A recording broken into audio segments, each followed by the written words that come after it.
James, the red engine. James and the top hat. James was a new engine who lived at a station at the other end of the line.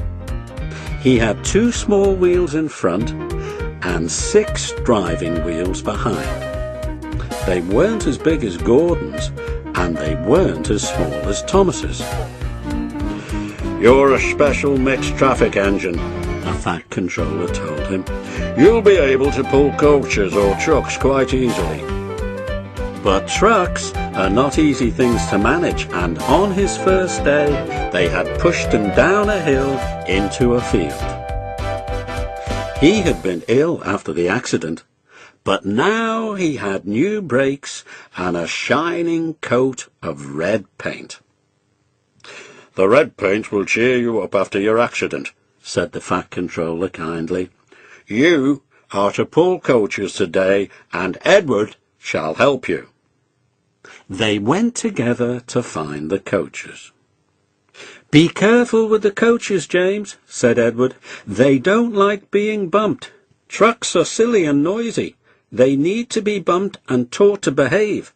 But coaches get cross and will pay you out."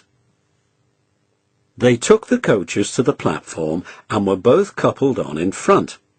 The fat controller, the station master, and some little boys all came to admire James's shining rods and red paint. James was pleased. "I am a really splendid engine," he thought, and suddenly let off steam. Whoosh! The fat controller, the station master, and the guard all jumped, and a shower of water fell on the fat controller's nice new top hat. Just then the whistle blew, and James thought they had better go. So they went. Go on, he puffed to Edward.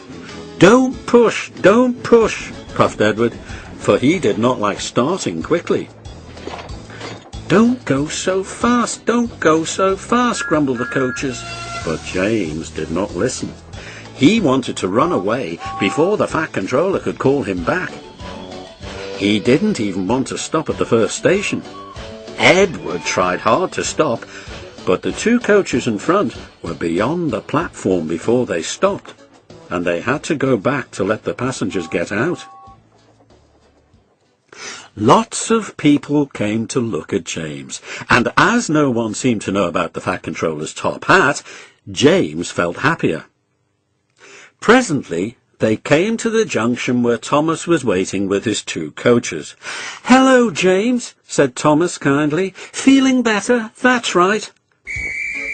"Ah, that's my guard's whistle. I must go. Sorry I can't stop. I don't know what the fat controller would do without me to run this branch line." And he puffed off importantly with his 2 coaches into a tunnel. Leaving the junction, they passed the field where James had had his accident. The fence was mended, and the cows were back again.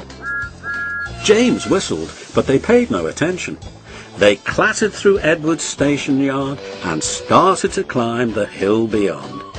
It's ever so steep, puffed James. I've done it before, puffed Edward.